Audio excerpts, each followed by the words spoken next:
Hello and welcome to another episode of Issues and Insights. I'm Bryce Shoemake from Hardin County Government, and today it's been 4 years since we've done this, JJ. 4 years.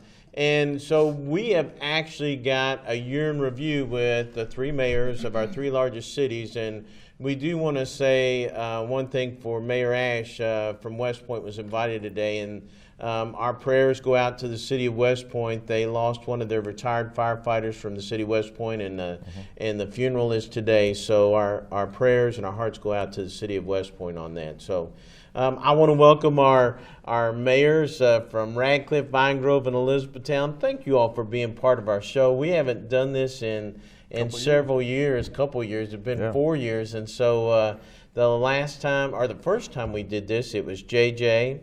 And Blake and Tim Walker. Sure was. And so quite some time. It's been 6 years ago then. We did it after that. But 2011. that was our first time that we did that, and so we decided after that we would do that every year. That it was a good year in review, and it let everybody see how all the mayors from all the cities were working so well together. And if anybody can say anything, this last year, as I've watched you all.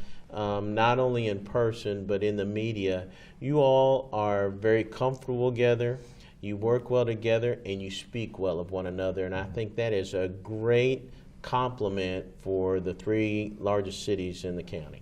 Well, I think it's important moving forward on a regional basis that there's cooperation and everybody gets along, and that's to include the judge's office as well and our state legislators too. We all, in a bipartisan way, come together and we're driving the same bus in the same direction. So it is great to have friends like JJ and Pam, and I've known JJ a long time, Pam for about a year now since we both were elected, and we are very comfortable with each other, and we're glad to have that relationship. And I think we have to throw Daniel London in there as well. Absolutely. You know, as our deputy judge executive, very good working relationship with y'all, and I don't want to leave my boss out here, Barry, as well, our judge executive, but Daniel has more, feet on the ground working with you all, I think, than anything. So just to ask you all starting out, how did it go this past year? Jeff, we'll start out with you. Well, as you know, it was my first year, so my honeymoon year, but I think it went really well. We're blessed in Elizabethtown to have a great city council who I have the same feelings about as I do Pam and JJ. We're all driving towards the same goal. And we got a lot of things finished from Mayor Berger's administration, a lot of capital projects we were able to complete. We started a few of our own to include a new firehouse on the south side that's under construction. Jenkins Essex here in Elizabethtown is the company that's running that show, and we're glad to have them doing what they're doing. The fire department is pleased. We're also doing some renovations at Pritchard Community Center. We finished up a City Hall renovation, and our Public Works building down on Waterworks Drive is getting finished as well. Lots of things going on in E-Town. We have a lot that I'm sure we'll talk about here in just a few that we're planning for this next year, but we had a great year in 2019. And what I love is as you're telling that, you got a smile on your face. I do. I'm enjoying my job. Yeah. Pam, tell us what's been going on this last year? I've had a lot going on in Vine Grove. The main thing is the police department. We've added 3 police officers. 2 of them are going to Academy this month. 1 will go in March. We're actually working on the new police department in Vine Grove so that you'll actually know where it's going to be located in front of where the old Don's Lumber was. Public Works is in the back side. They're going to be in the front side. I'm excited about that because I feel like their safety was an issue before. I feel like they're going to be a lot safer in this, considering we have a sally port for them to go into. And we are working on figuring out what's going to happen with our City Hall, which is in pretty bad shape. We still haven't figured that out, but we're going to have a town hall meeting February 3rd, right after City Council, and try to figure out where we're going with that. We're working on stormwater. We're trying to get stormwater put in place in Vine Grove so we can help some folks with some issues that they have going on. We're actually working right now so that our Public Works won't be spending 7 days reading meters in Vine Grove because we're still stuck in the 1960s. We're putting new meters in so that will take maybe a day and a half to finish. That will be a project we're going to do March, April, and May. That's going to take 3 months to actually replace all the meters. I think we have 2,800. That was a fee that was added onto our water bill, which I know some people aren't happy about, but in the long run, it's going to be better. You'll have more true meters. There's been times we've had to guess on our water bills. That doesn't make people happy either. So it's been a fun year. I've learned a lot. I've grown a lot as a person. I've grown a lot as a leader. We do have a great council in Vine Grove also. So, I mean, it's been a great year for me also. And you know, it's my hometown, and being the former Vine Grove police chief, Yes. I love hearing that you all are increasing the size of the police department for public safety. Well, when I came in, I about had a heart attack one week because, and it's nothing to do with our chief. It's not his fault. We didn't have enough police officers to cover all our shifts. We had one guy out sick, and I think he had pneumonia or something like that. He was out, and then we had somebody else going to training. We didn't have enough people to cover our shifts. Right. So we had to beg Radcliffe and the sheriff's department. But if they're busy, you know, and I found out about it, and I was like, yeah, we can't do that anymore. Right. That's scary, especially if it's your mom or me or you, and you need somebody. You can't wait 15 minutes for And my somebody mom to and get- dad are still in Vine yeah. Grove. So yes, absolutely. And we But, are busy. Our police department stays busy. I know I've had a couple people ask me, "Do we really need a police department?" Yes, we Yes. need a police department. We need our police. I mean, I can show you the list of things that go on per day. They are quite busy. Well, you get two retired guys here on either end here. Yeah, exactly. That Well, we can tell you. And if you didn't have your police department, then you're relying on the sheriff's office and the state Yeah. police. And not that they're not both very capable departments, but sometimes they're a long way off. They're a long That's way right. off. So And they're Exactly. busy. People And don't they're busy. understand. Yeah, and they're Cost of busy. I doing get business. it. Yeah, Radcliffe's busy. I mean, but they do help us out. But still, you know, it's kind of scary to think that we wouldn't have anybody, but we do, and we've hired some good ones. So I'm happy. I'm excited about the future of the police department. I think we're in a good spot, and that was one of my campaign promises when I was running. So I fulfilled that, and we're moving forward on that. So I'm excited for Vine Grove. Good. JJ? You know- you know, the good thing is that this is not your first time of being mayor, so it makes it maybe a little bit easier transition for you than Sort of. didn't mean that as a joke. I mean, I was being serious. It makes it a little easier transition because It does. you knew more what to expect than us Pam two. and Jeff, and so Yeah, well, one thing I noticed since 2011 when we first started, your hair and my hair is a little bit more grayer mine's a lot grayer than that. than it was when we started this show. And but I'm sure some of those gray hairs are from me. that but, is. Well, thanks for bringing us all together and getting us up here again to do this, Bryce. We really appreciate that. But, you know, to say almost similar to what they say, one of my things coming in, and I probably pretty well documented, our former mayor and council probably didn't have the best working relationship.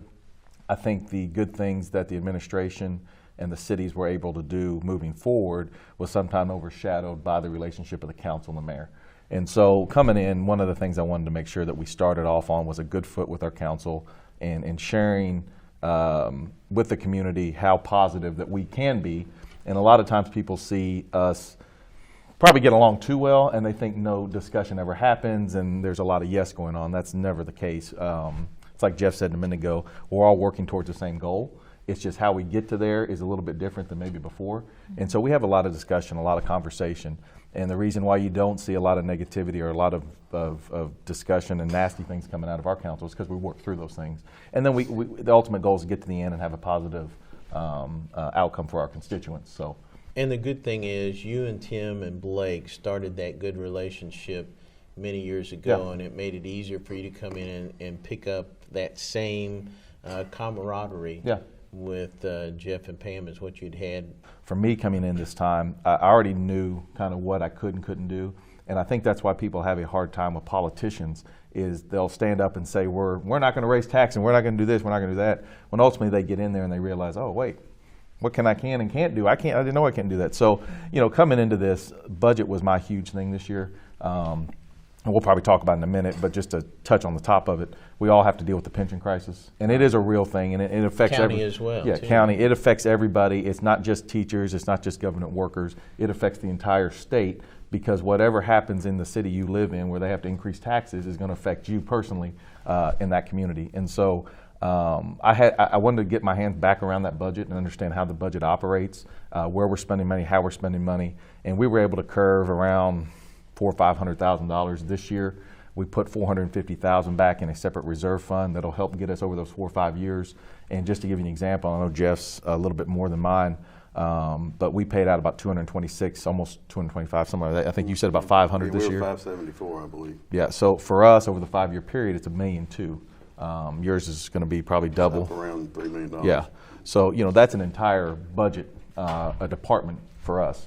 And so to do that, That was one of my main things. And then following up on the Red Mar project, which we'll probably get into here in a few minutes, and start working on these other things that we have. But that was kind of my ultimate goal. Just like these guys, we come in, 6 months of our budget belongs to the previous administrations. Sure. And so it's our job to complete that and then work towards our new budget for this year. Pam, I want to go to you next. When you started out, even though you were on the city council in the past few years, any surprises when you took over? It's different when you're on council than when you're running the city. I mean, there's a lot of things on, even the most informed council person doesn't know everything that you have to deal with on a regular basis. I don't know that I was surprised. I think maybe I was surprised how much work it is. I didn't realize that about 70% of my day is taken up with city events, even though I'm trying to balance them between because my job's a part-time, which most mayors are at will, but my paycheck's only $30,000, so I can't live off that. I'm single. I've got to have more money than that, and I'm used to more money than that. So I have to split my time, and that's been probably the hardest challenge for me, is not to be consumed by the city and still try to put the time into my shop, because I can't afford to live off the amount of money that they have. So to me, the balancing of it, I thought it'd be easy, which it's not. There is a lot that you have responsibilities for, and a lot of things that you have to stay on top of. And I'm sure these guys can tell you that it's a full-time, all day, weekend, all night job. You don't ever stop. I mean, and people are like, well, you know, they see the limelight of it, but there's a lot of stuff going on in the background that you don't see that is going on all the Unless time. you take home with you too. Yeah, I take it home all the time. I know these guys do, because we were talking to each texting other last last night at 10 o'clock. So, I mean, you know, you take it home with you. You sleep with it. I was on the phone this morning at 6:30 a.m. I mean, you know, with my business, it's a little different. I can kind of shut that door and go away a little bit, even though I still do have people, because I own it, they contact me. But it's your face. It's your reputation that's online. If your city goes bad, you know, we're going to eat it. So, you know, not saying that we're controlling, but we do want to know what's going on with every aspect. And I think that was probably the most surprising part. Because on council, you're kind of like, you show up, you make a decision, you kind of leave. But, you know, I don't think I appreciated what Blake Prophet went through enough. He was kind of doing the same thing, trying to do 2 jobs. I think if you did this job only, it might be a little bit better, but you're still consumed by it, you know. I'm sure that JJ's kids know everything there is to know about the city, because he probably listens to them talk all the time about it. I mean, you know, and I'm sure Jeff's wife's the same way. I mean, and the kids, you know, you're always doing city business. I think that was probably the most shocking part. I think, and Jeff can agree, because we both have kids that are in sports, and you would have if you had. Mine are grown. I didn't get into this until mine were grown. There's a lot of times, there's a lot of conflicts between meetings, after-hour stuff, and I know Jeff struggled with some of that sometimes, where his kids are having sports and having to be there. So I mean, there's many times JJ's like, I'm here, but my kids are playing ball. You know, I mean, it's hard. You don't want to miss that. Yeah, and I'm sure Jeff's the same way. It's tough. And I promised myself that I would wait, because I was a single mom. I'd wait till my kids were older. But it doesn't always work out that way. It just happened to be that way for me. So. Mayor Gregory? I would echo her sentiments, and I agree with everything she said. But the one thing that surprised me the most, probably when I started in January and I started looking at contracts and what different things cost, and how much fire truck costs, you're $500,000 in right away. And how much some of these contracts cost as far as capital projects, it'll just blow your mind. And you sit there and you look at it and you think, how can that cost that much? But you've got 5 bids, and the 4 other ones are similar to the one that you're looking at. So it's just unbelievable to me, the amount of money that it takes to run a city properly. More work than you thought? I don't know if it's more work than I thought. Kind of like Pam said, your phone never stops ringing, and the complaints don't bother me because of my law enforcement background. I'm used to that, and everybody has things that they want taken care of, and you have to realize, and as you know, you realize early on in the law enforcement career, that everybody's problem is the most important one. Sure. Right there when they see it. Yeah. Right. So I mean, you have to call people back. You have to make contact back with them, and I always try to be very honest and truthful with them. If I can't help them, I say, look, I'm sorry that you're going through that, but there's nothing we can do about it. Maybe we can send them to somebody that can. But I got one for you, though. Can I ask a question, Bryce? Sure. Is the grocery store any different than it used to be before January 2019? The grocery store? when you go in, can you get out? Oh yeah, that's the thing. I don't do grocery store. You know, I used to, and my wife likes I was me to gonna go get- with her to the grocery store, but we do the Kroger click list. That's what we. Because That's it what may we be an all-day do. ordeal. And it used to be, Kim even talks about that because people say, Yeah. Judge, I want to talk to you about that case, yeah, I know. And so it It's is.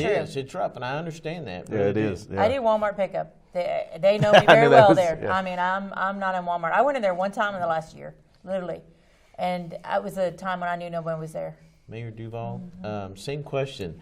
Even though you were around, you were working there. Any surprises this time? Yeah, I think and it's one of the things that we talked about even yesterday in the meeting we were all in. Is social media is really changed the scope of how people get information, but also how they react to information. Yes. And so, a lot of times, the frustration for me, when I was mayor between 2011 and 2014, social media was there, but it wasn't as prevalent as it is today, I guess. And so a lot of times we see posts or we read posts or we hear things, and it's just you're wondering where that came from. You're kind of like, where'd this come from? And one of the things you did, from that first time that you were elected was you realized that was coming along, and you actually went in, and the first thing you did, I still remember it, you started a new website for the city because it was in a situation that it needed to be, and that's one of the first things I did at the county is start a new website for the county. Yeah, and if we can, I think we all have new websites, don't we? Yeah. We all have new websites right now. well, I think if we could, at least for me, if you're at that one change, and that's one of many, but the one that kind of sticks out is the social media. And if we try to get as much information out as possible, and I'm definitely, and I know these guys are too, okay with people's criticism and opinions. It's when it just sometimes gets beyond that is where the frustration sets in, at least with me, is that you wish that, some of these people, if they do have a gripe and they feel that strong about it, all of our doors are open. They can come sit down with us, express their concerns. And more than likely, when they leave there, they will at least feel that we have listened and maybe even come to some resolution on their problem. Well, and something else is they're not always privy to the information that we have, yeah, and sure. we can't always tell it until a certain time so we don't mess up a deal that's going on or what have you. Yep. And a lot of times if they'll just come talk to you or give the opportunity to explain it to them, they'll leave with an understanding and they're like, okay, I didn't know that. I get it now. And because of that, sometimes the public thinks you're keeping secrets from them when you're really not. You've got the best interest of the city at heart, and you're trying to do what's right. Right. I think you all have talked a little bit about this with what you're working on, but talk about something specific that you all are working on right now. We've got a couple things. E-Town over here, Mayor Gregory, he's making money while he's sitting here, and us two have to actually try. So, but like what E-Town's, E-Town over the last several years has just continued to see growth. And all of us around here are very happy and pleased with that.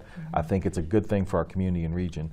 A lot of times, though, we get compared to the growth and everything that's happened in Elizabethtown. And so our community, at least in Ratcliffe, wants to see that same growth happening like they have down there. And I think a lot of people don't understand that growth in one city is good for the other cities because you may have people that are living in your certain city that are working in that other city, and they come back, spend money in your city, and do things.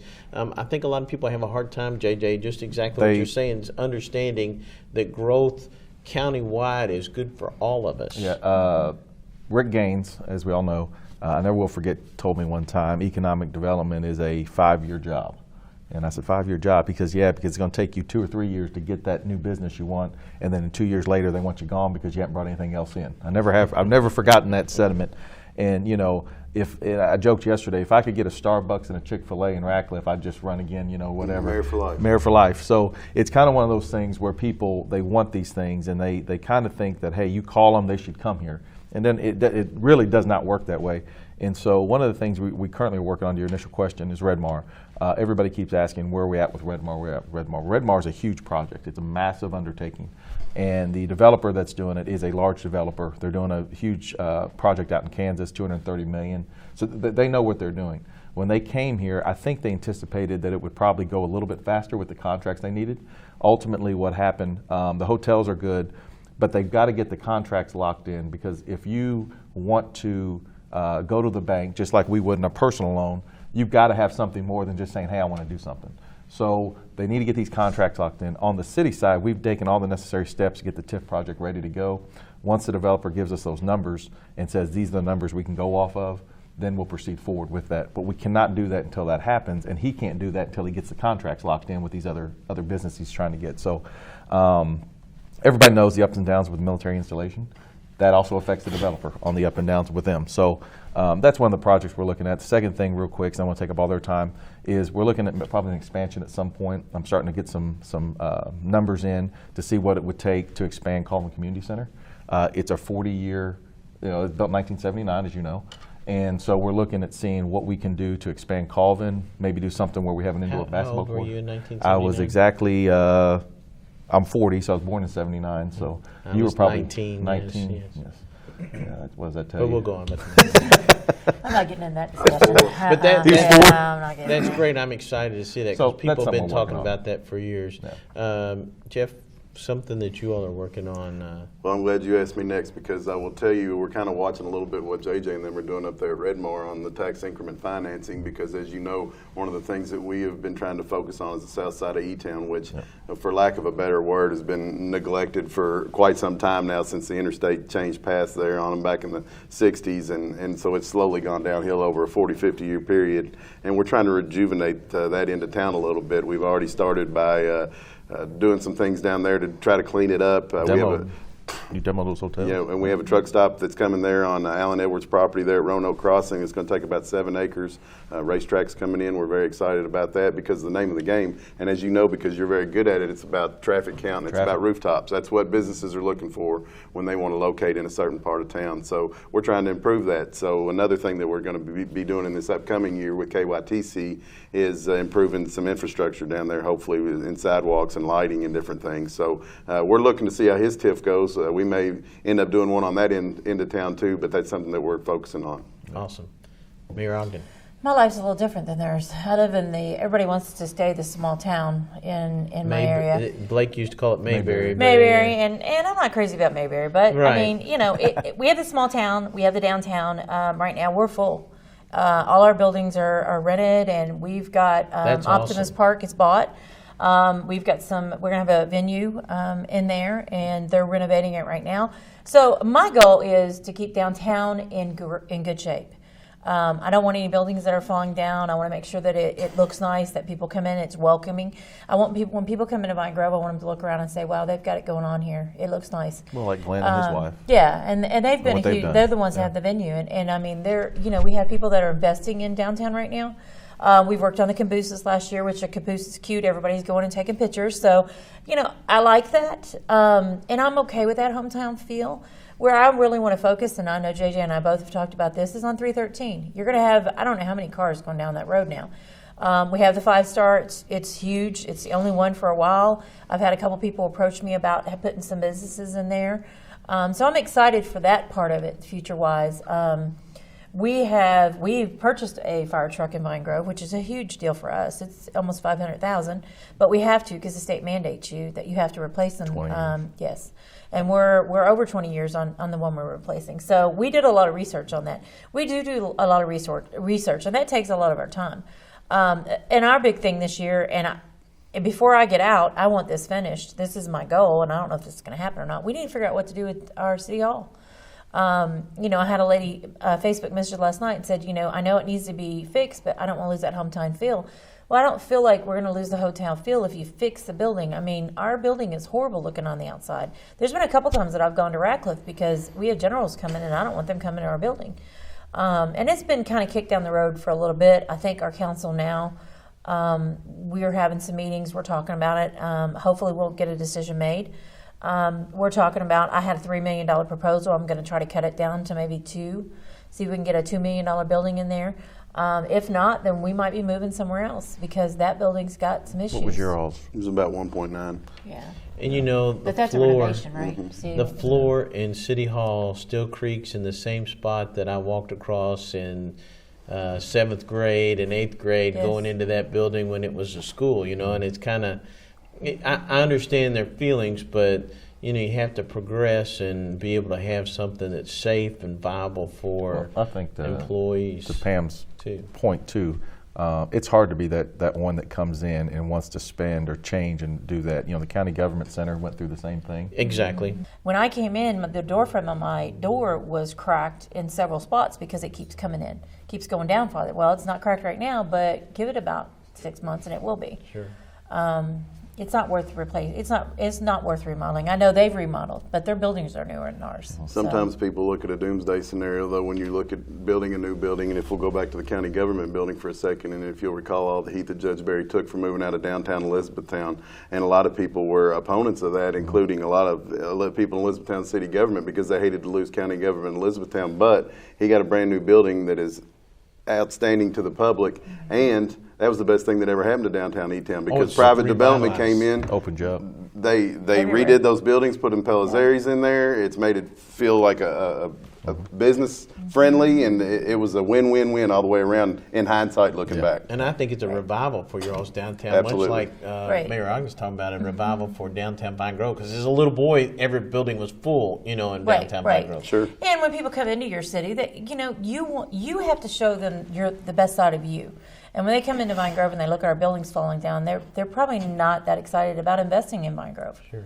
3 minutes left. Closing thoughts. I knew our time would go by fast, and it almost needs to be an hour. We almost need to do an hour show next year. But closing thoughts, Jeff? Continue building relationships, and I think we've done a great job of that in 2019.